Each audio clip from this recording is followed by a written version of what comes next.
2014 সাল থেকে আমি চিল্লাচ্ছি ওয়াকফ বাঁচাও।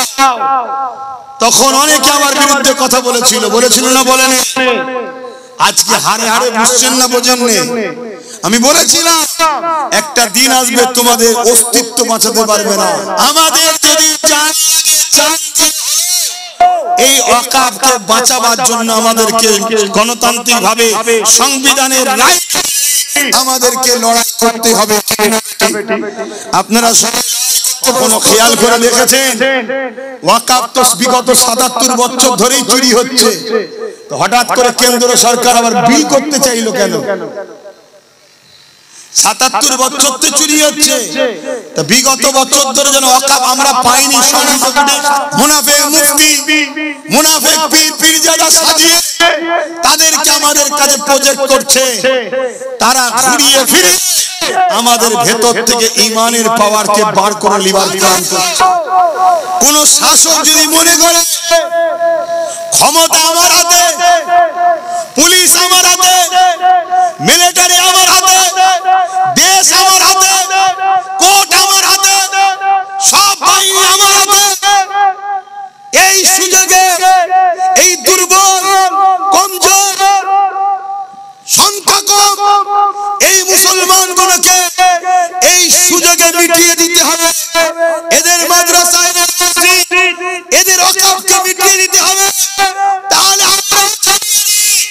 ইতিহাস পরে তারপরে লাগবে, ইতিহাস আপনার কাছে থাকতে পারে, মানি পাওয়ার থাকতে পারে, অস্ত্র পাওয়ার থাকতে পারে, ম্যান্ডেট পাওয়ার থাকতে পারে, আপনার পিছনে আমেরিকা থাকতে পারে, ফ্রান্স থাকতে পারে, রাশিয়া থাকতে পারে, দুনিয়া থাকতে পারে।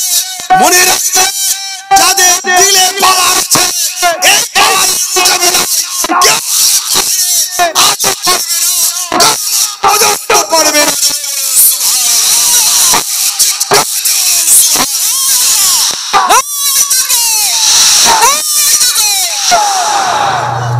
আল্লাহু আকবার। তাই আজ আপনাদেরকে বুঝে আমাদের ক্ষতিকারক হলো মুনাফিক। শুনছেন? পৃথিবীর জালিমরা জানে, যারা আমাদেরকে মিটাতে চাইছে তারা জানে, যে অপশক্তি আমাদেরকে মিটাতে চাইছে তারাও জানে, যে শাসক করতে চাইছে তারাও জানে যে এদের সিনার পাওয়ার যদি থাকে এদেরকে মিটানো যাবে না। তাই তারা আমাদের শক্তিকে কেড়ে নেবে। মুনাফিক মুসলমানদের ঘরে আমাদের কাছে প্রজেক্ট করছে। শুনছেন? মুনাফিক বক্তা, মুনাফিক মাওলানা, মুনাফিক মুফতি, মুনাফিক পীর পীরজাদা সাজিয়ে তাদেরকে আমাদের কাছে প্রজেক্ট করছে। তারা ঘুরিয়ে ফিরে আমাদের ভেতর থেকে ঈমানের পাওয়ারকে বার করে লিবার প্ল্যান করছে। তাই আমি আজ থেকে বলে যাব, এ আমার যুব সমাজ, এটা ধর্মীয় চর্চা বলে যাব, পৃথিবীর তুমি তোমার সিনার শক্তি বাড়াও। সিনার শক্তি তখন বাড়ে যার দিলে যত বেশি নবীর প্রেম ও আদব আছে, তার সিনার শক্তি তত বেশি আছে। জোরে বলুন সুবহানাল্লাহ। আরো নবীকে প্যার করুন, নবীকে ভালোবাসুন, নবীকে ফলো করুন। আরে লিডার তো আমাদের একজনই, মুহাম্মদ রাসূলুল্লাহ। নেতা তো রাসূলুল্লাহ। দ্বিতীয় কেউ যে পক্ষে হবে তার পক্ষে আমরা থাকবো, যে মুহাম্মদ রাসূলের পক্ষে নয় সে আমাদের কেউ নয়। এই আকীদা তৈরি করুন। যদি বাঁচতে চান, যদি বাঁচতে চান না হয় কিন্তু আগামী দিনটা আপনাদের জন্য, আপনাদের নতুন প্রজন্ম বাচ্চাগুলোর জন্য বড় ভয়ানক আসবে। 2014 সাল থেকে আমি চিল্লাচ্ছি ওয়াকফ বাঁচাও। তখন অনেকে আমার বিরুদ্ধে কথা বলেছিল না বলেনি? আজকে হারে হারে বুঝছেন না, বোঝেন না? আমি বলেছিলাম একটা দিন আসবে তোমাদের অস্তিত্ব বাঁচাতে পারবে না। কখনো খেয়াল করে দেখেছেন? ওয়াকফ তো বিগত 77 বছর ধরেই চুরি হচ্ছে, তো হঠাৎ করে কেন্দ্র সরকার আবার বিল করতে চাইলো কেন? 77 বছর তো চুরি হচ্ছে, তা বিগত বছর ধরে যেন ওয়াকফ আমরা পাইনি, সব লুটোপুটেই খাচ্ছে ক্ষমতাশালীরা। তাহলে হঠাৎ করে ইনি আবার বিল করতে চাইছে কেন? এটা কখনো ভেবেছেন? আমি এতটুকু শুধু বলবো আজকে, এতটুকু আজকে বলবো, এই ওয়াকফ বিল করে নিয়ে মসজিদ, মাদ্রাসা, কবরস্থান, এই খানকাগুলোকে যদি মিটিয়ে দেয়, মনে রাখবেন আপনারা ভারতের নাগরিক মুসলমান প্রমাণ দিতে আর পারবেন না, আর প্রমাণ দিতে পারবেন না। যদি বলেন কি করে? কেরলে একটা মসজিদ আছে 1400 বছর বয়স, তার মানে ভারতবর্ষের কেরলে 1400 বছর ধরে মুসলমান আছে, তাই তো নাকি? তাহলে মুসলমান নতুন নয়। আজকে বারবার বলছে বাংলাদেশ, পাকিস্তান, আফগানিস্তান থেকে যারা এসেছে ওই মুসলমানরা নাগরিকত্ব পাবে না। বলছে কেন? তোমাদেরকে প্রমাণ করতে চাইছে তোমরা স্বাধীনতার পরে এসেছো। আর যদি তোমাদের এলাকায় 1000 বছরের মসজিদ থাকে, 1000 বছরের কবরস্থান থাকে, 1000 বছরের ঈদগাহ থাকে, তাহলে প্রমাণ করতে পারবে তোমরা স্বাধীনতার পরে এসেছো, কেউ বললে মানবে? এই মাথায় ঢুকছে না? ঢোকেনি? এটা একটা বিরাট বড় পরিকল্পনা। অতএব এই পরিকল্পনাকে ভেস্তে দিবার জন্য, এই পরিকল্পনাকে আমাদের যদি এই ওয়াকফকে বাঁচাবার জন্য আমাদেরকে গণতান্ত্রিক ভাবে সংবিধানের রায় আমাদেরকে লড়াই করতে হবে। আপনারা সবাই প্রস্তুত তো নাকি? হাত তুলে বলতে প্রস্তুত তো নাকি? এই লড়াই করতে, এই বিলকে বাতিলের জন্য কথা বলতেই হবে। কিন্তু দুঃখের বিষয়, আমাদের ঘরে কিন্তু লড়াই করবেন তো জানি, কিন্তু লড়াইয়ের নেতৃত্ব যদি মুনাফিক হয়, কথা বলুন, লড়াইয়ের নেতৃত্ব যদি মুনাফিক হয়, তাহলে আমরা ভাসবো না জিতবো? জোরে বলে 100% আমরা ডুববো। আজকে সেই পরিকল্পনাও চলছে। বিশাল বিশাল মিছিল হচ্ছে, কলিকাতার রাজপথ জুড়ে মিছিল, মিটিং হচ্ছে। ওই মিছিল, যারা বসে আছে তাদের মধ্যে থেকে 50% এমনও লোক আছে মেম্বারে যারা বসে আছে, তারা অলরেডি ওয়াকফের মাল ছেড়ে বসে আছে। শুনছেন না? শোনেন না? আপনাদের এই পাশে উত্তর 24 পরগনা পীর আব্বাস আলী কুরাচাঁদ রহমাতুল্লাহ আলাইহি 900 বিঘা জায়গা ছিল, আজকের তারিখে 92 শতক আছে, তার মানে 3 বিঘা। 900 বিঘা জায়গা 3 বিঘা, তাহলে 897 বিঘা জায়গা।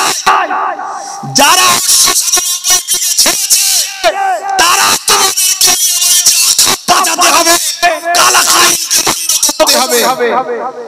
তাহলে এই ধোকায় যদি পা দাও, ফাঁসবে না? ফাঁসবে না? এই কথা বুঝছো না? বুঝুনি? খুব ভালো করে কেন্দ্র সরকার যে বিল করতে চলেছে, এই বিল ইসলামের বিরুদ্ধে যেমন, পাশাপাশি এই বিলটা আমার দেশের সংবিধানের বিরুদ্ধে। অতএব ইসলামের পক্ষে যেমন সংবিধান বিরোধী বিল হওয়ার জন্য, এই বিলকে ব্যান করার জন্য, এই বিলের বিরুদ্ধে প্রত্যেকটা ভারতীয় এটা আমার দায়িত্ব। কিন্তু আমার প্রশ্ন, লড়াইটা নেতৃত্বটা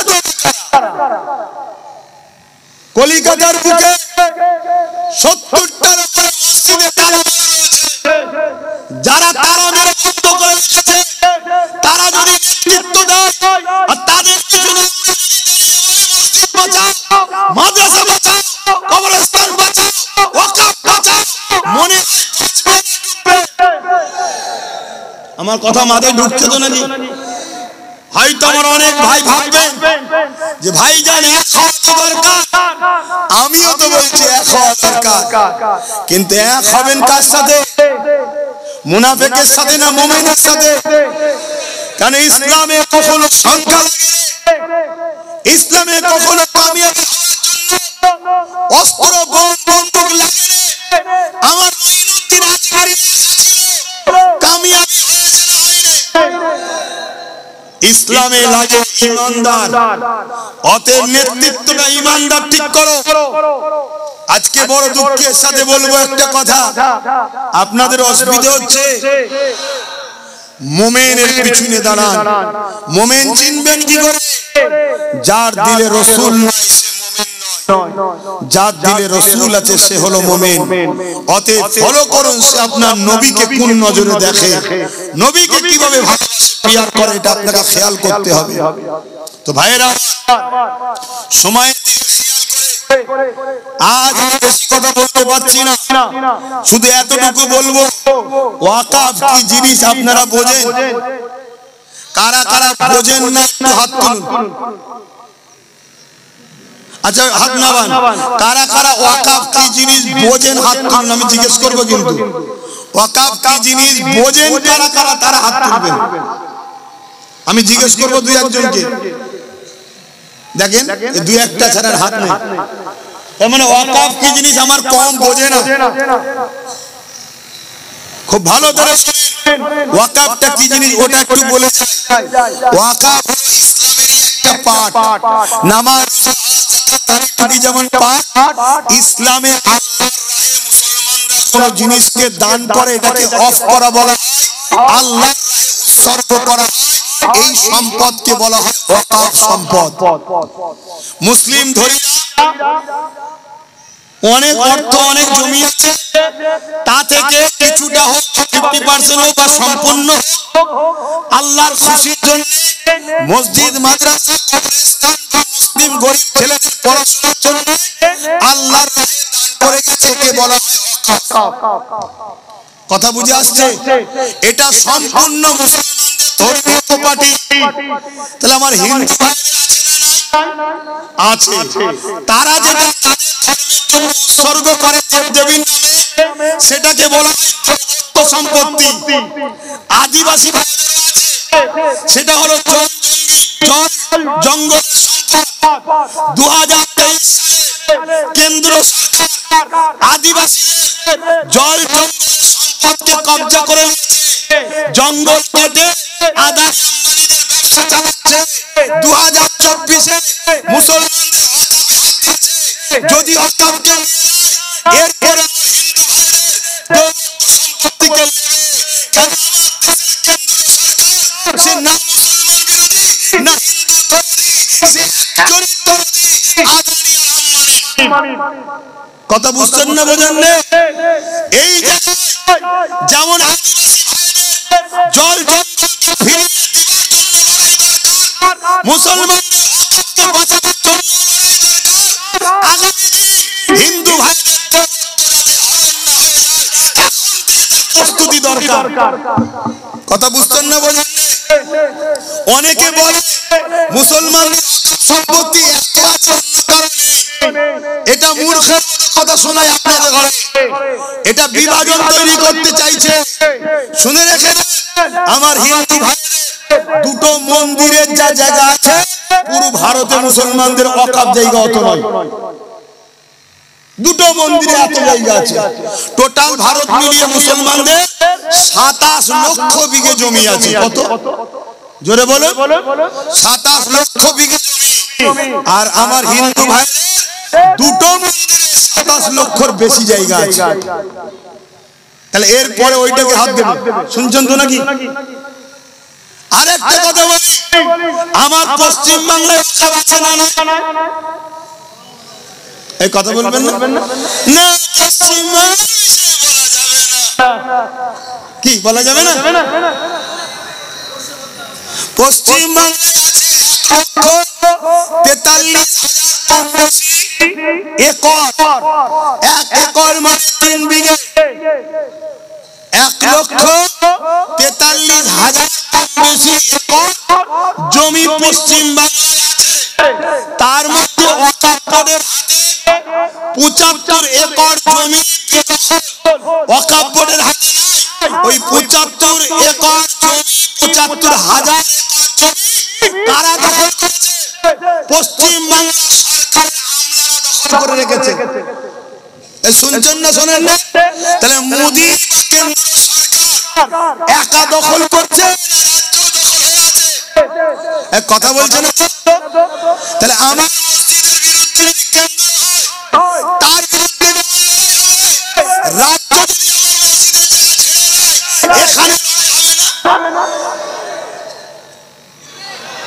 কিন্তু কই মিটিং মিছিল কখনো যে রাজ্য সরকার এখনো কেন্দ্র তো বিল করতে পারেনি, করবার চিন্তা করেছিল, আন্দোলনের চোটে একটু পিছিয়ে গেছে।